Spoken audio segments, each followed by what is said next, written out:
Hey everyone, this is Ravi Parikh. You're warmly welcome in our YouTube channel.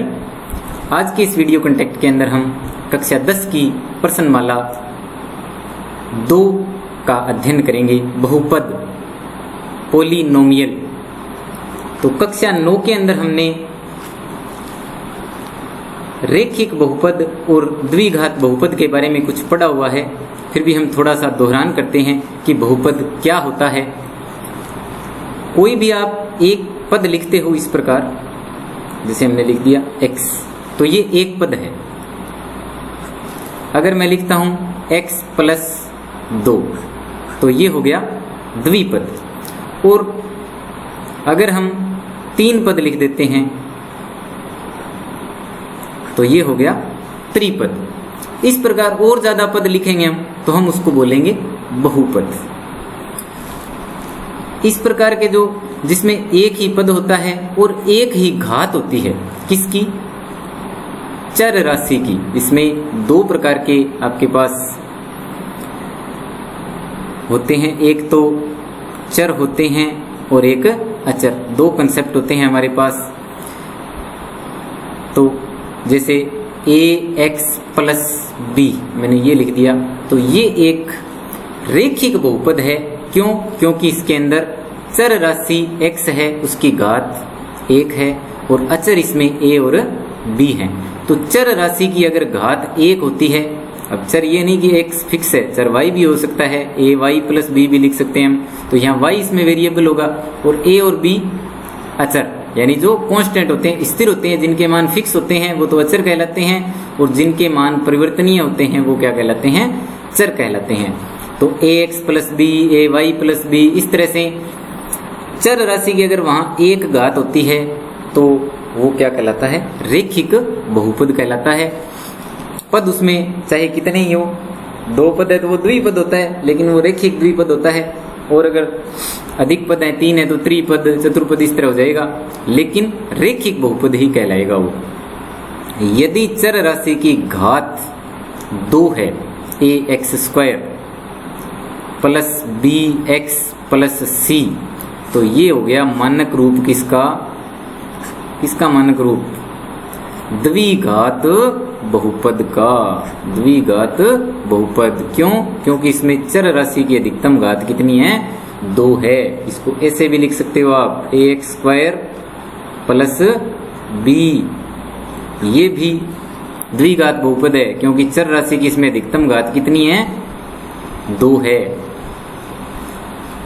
तो ये तो है चर इसके अंदर, और ये इन चरों के क्या है? गुणांक a, b और ये c अचर गुणांक है, अचर पद है, इसके साथ कोई चर राशि नहीं है। तो मैं समझता हूँ आपके द्विघात बहुपद का बेसिक कंसेप्ट समझ में आ गया होगा कि ये एक द्विघात बहुपद का मानक रूप है, ax² plus bx plus c, और यहाँ a, b, c अचर पद हैं, x इसके अंदर क्या है? चर है। तो अगर हम बराबर 0 लगा देते हैं तब ये द्विघात समीकरण बन जाती है। जब तक बराबर में आप 0 नहीं लगाओगे सीधा, तो ये क्या कहलाएगा? द्विघात बहुपद कहलाएगा। तो पोलिनोमियल इसको लिखते हैं इसलिए px से, क्योंकि ये x के अंदर बहुपद है, इसलिए इसको px कह देंगे हम।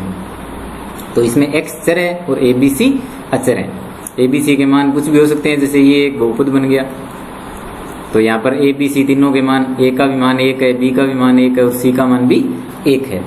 तो ये इनके गुणांक हैं। x² का गुणांक 1, यहाँ x का गुणांक, यहाँ a है, यहाँ b है और यहाँ c है।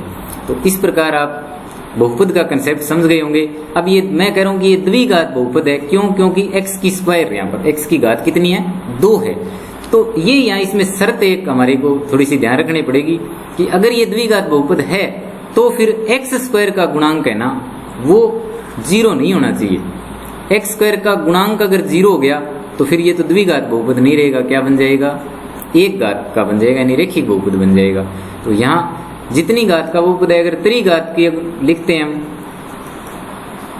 त्रिघात, ये 3 घात का बहुपद है, तो इसमें ये शर्त होती है भी ये जो गुणांक है ना, a का मान यहाँ पर क्या होना चाहिए? नॉट इक्वल टू 0 होना चाहिए। बाकी कोई नहीं हो तो कोई दिक्कत नहीं है, b का मान 0 हो सकता है, c का 0 हो सकता है, अचर पद न हो तो कोई दिक्कत नहीं है।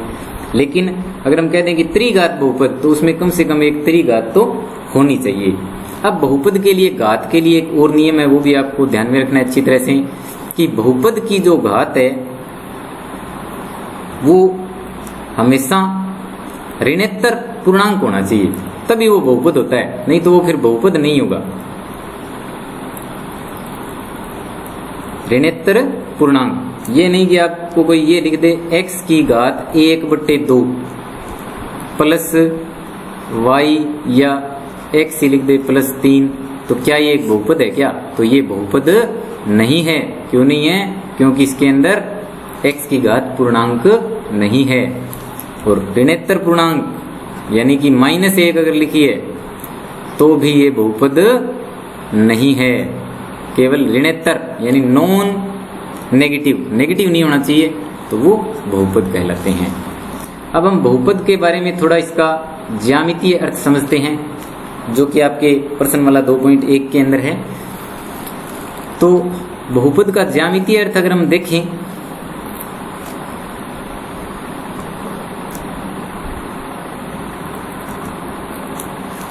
तो सबसे पहले मैं रेखिक बहुपद का कोई उदाहरण लिखता हूं, ax + b, ये एक रेखिक बहुपद है।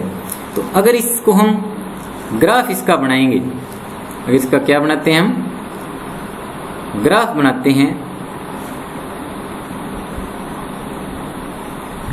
तो इस तरह से आप ग्राफ इसमें बना सकते हो। जब भी हम ग्राफ बनाते हैं तो इस तरह से x अक्ष और y अक्ष ये खींचते हैं। तो यहाँ अगर कोई भी बहुपद है तो उसको हमें क्या करना है, आलेखित करना है। तो क्या करते हैं, उसके बराबर शून्य रखते हैं और फिर इसका मान निकालते हैं, तो ये निकल जाएगा -b/a। तो ये x की वैल्यू है यहाँ पर -b/a, तो x की कोई यहाँ पे वैल्यू होगी, ये मान लेते हैं ये b/a है। तो ये यहाँ पर क्या है, x की वैल्यू b/a है। तो ग्राफ इस बिंदु पे इस तरह से इस बिंदु से होकर गुजरेगा, यानी कि ये x अक्ष को आप ये कह सकते हो डायरेक्ट कि केवल एक ही बिंदु पे काटेगा। कितने बिंदु पे काटेगा? एक ही बिंदु पे, और जहां y का मान क्या होगा, 0 होगा। -b/a और y का मान क्या होगा, 0 होगा। तो इसी प्रकार अगर हम द्विघात समीकरण लिखते हैं तो ये क्या हो गया, रेखिक बहुपद, ये हो गया रेखिक बहुपद। तो रेखिक बहुपद को इस तरह आलेखित करेंगे हम। इसी प्रकार द्विघात बहुपद की अगर हम बात करें, ax² + bx + c, तो इसके दो तरह के आलेख बनते हैं। सबसे पहले देखो शेप बनती है, वो एक ही बनती है, किसकी, परवलय की। परवलय की शेप बनती है पैराबोला, जो कि आप अगर 11th मैथ्स के अंदर मैथ्स का अध्ययन करते हैं तो इसके बारे में हम विस्तृत अध्ययन करते हैं, लेकिन यहाँ केवल आपको नाम ही पर्याप्त है कि परवलय की आकृति। तो परवलय की आकृति इस तरह से बनती है, ये पैराबोला है, ये भी, ये भी, ये भी, और ऐसे भी हो सकता है। तो ये परवलय की आकृति होती है, तो परवलय की शेप बनती है।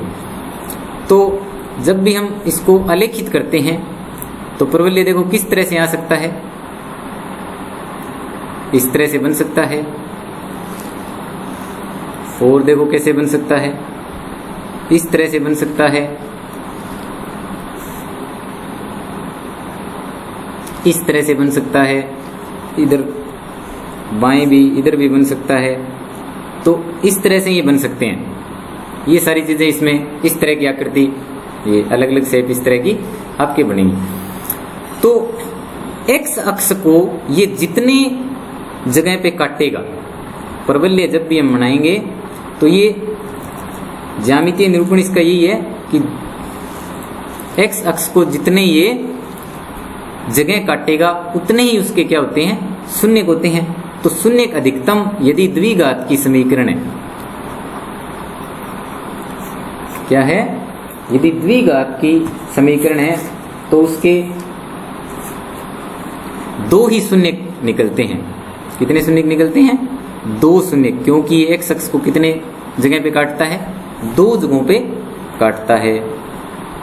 अधिकतम हो सकता है नहीं काटे तो उसके शून्य होंगे ही नहीं, अब हम शून्यकों के बारे में भी बात करेंगे, हालांकि 9th में हमने अच्छी तरह से पढ़ रखा है, इसलिए मैं डायरेक्ट टॉपिक पे आ गया, लेकिन फिर भी थोड़ा शून्य के बारे में भी हम आपको बताएंगे। तो शून्य अधिकतम कितने हो सकते हैं द्विघात समीकरण के? 2, और कम से कम 0 भी हो सकते हैं, 0 शून्य भी हो सकते हैं और 2, यानी 0, 1, 2, तो अधिकतम 2 शून्य हो सकते हैं। अब वो इसके ज्यामितीय निरूपण पे निर्भर करते हैं कि अगर ये ग्राफ 2 जगह काटता है तो 2 शून्य, अगर परवलय है वो केवल एक जगह एक अक्ष को काटता है तो उसके 1 शून्य। अब ये तो 2 जगह काट जाएगा, इसको ऐसे बनाओगे आप तो ये एक जगह ही काटेगा, यहाँ पे सिर्फ एक जगह काटा है तो इसका 1 शून्य होगा। और कई बार काटता ही नहीं एक शख्स को तो उसके शून्य का क्या होंगे? शून्य होंगे, यानी उसके शून्य का नहीं होंगे। तो अब शून्य की एक छोटी सी आप डेफिनेशन ध्यान में रखो। शून्य क्या होता है? किसी भी बहुपद के अंदर चर राशि का वह मान जिसे प्रतिस्थापित करने पर बहुपद का मान क्या हो जाए? शून्य हो जाए, यानी चर राशि का वह मान जिसे बहुपद में प्रतिस्थापित करने पर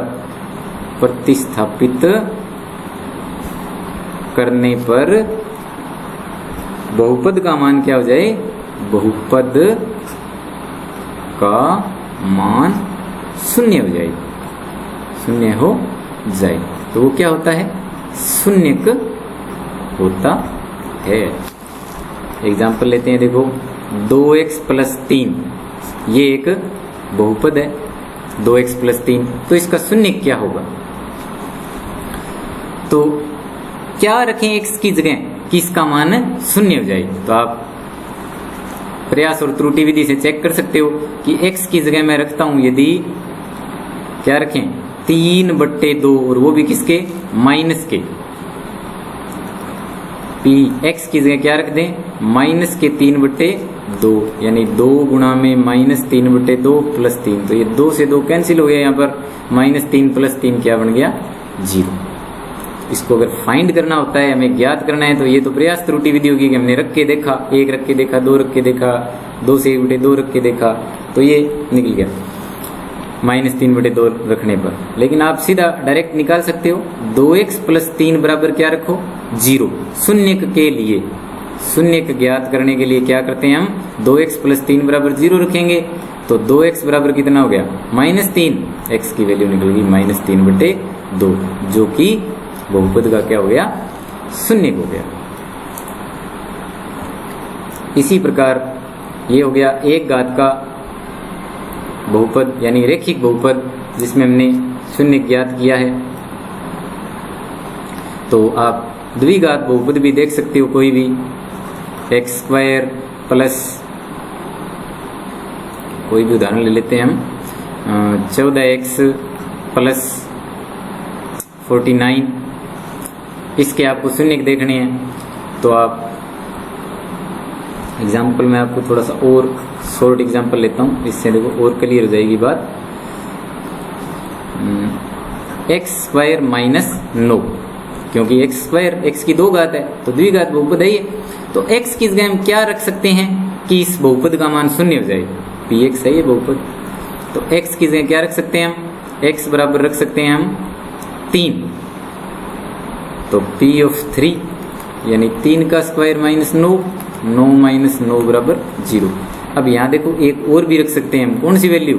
-3 भी रख सकते हैं, p(-3), तो -3 का स्क्वायर -9, -3 का स्क्वायर भी देखो क्या होता है? 9 ही होता है, तो 9 - 9 बराबर 0। तो यहाँ बहुपद के कितने शून्य आ गए हमारे पास? 2 शून्य आ गए, 3 और -3। जैसा कि आपको बताया, अधिकतम शून्य कितने हो सकते हैं? 2 हो सकते हैं। शून्य क्या होते हैं हमने पढ़ लिया है, शून्य कैसे निकलता है ये भी हमने पढ़ लिया है। अब इसके ज्यामितीय निरूपण भी हमने अध्ययन कर लिया है, तो हम ज्यामितीय निरूपण से संबंधित प्रश्नमाला 2.1 के कुछ प्रश्न देखते हैं। तो सबसे पहले देखो इसमें क्या है कि इसमें px में शून्यकों की संख्या ज्ञात करनी है। तो शून्य का आपको क्लियर कट बता दिया भी, x अक्ष को ग्राफ जहां काटता है वो शून्य का है। अगर आपके पास बहुपद का रूप ये है तो बहुपद आपके पास क्या है? y बराबर px ये है। तो इसका मतलब एक्स अक्ष को ग्राफ जहां काटे उतने ही उसके शून्य होंगे, यानी जितने स्थानों पे काटे। अगर बहुपद का रूप ये होगा तो फिर वाई अक्ष को जितने स्थानों पे काटता है वो उसका शून्य होंगे। तो हमें केवल एक ही रूप का अध्ययन करना है, इसका y बराबर पी एक्स का। तो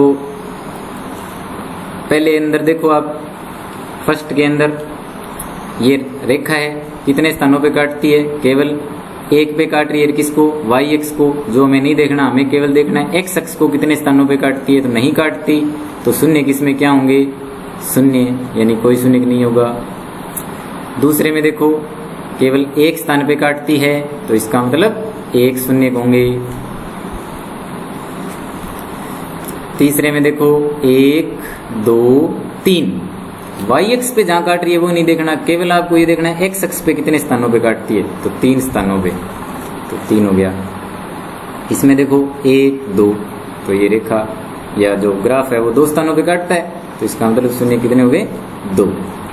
1 2 3 4, यानी जो ग्राफ है वो 4 स्थानों पे काटता है, अतः इस बहुपदीय आलेख का बहुपद के जो शून्य का वो कितने होंगे, 4 होंगे। इसी प्रकार इसमें 1 2 और 3 कितने शून्य होंगे, 3 शून्य होंगे। 2.1 तो बहुत ही आपके छोटा सा चैप्टर है। इसके बाद 2.2 के अंदर आपके शून्यकों और उसके गुणांकों के बीच में संबंध है, जो हम नेक्स्ट वीडियो के अंदर, नेक्स्ट पार्ट के अंदर अध्ययन करेंगे। उससे पहले उसका मैं आपको थोड़ा सा बेसिक कंसेप्ट बता देता हूं कि शून्य के बहुपद के जो गुणांक हैं उनमें और शून्यकों में क्या संबंध होता है, उसके बारे में हम थोड़ी सी इस वीडियो के अंदर चर्चा कर लेते हैं।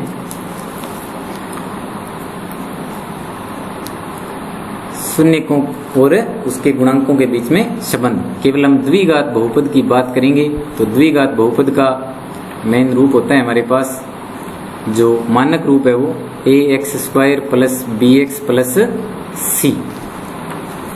तो इसके जो शून्यक होते हैं,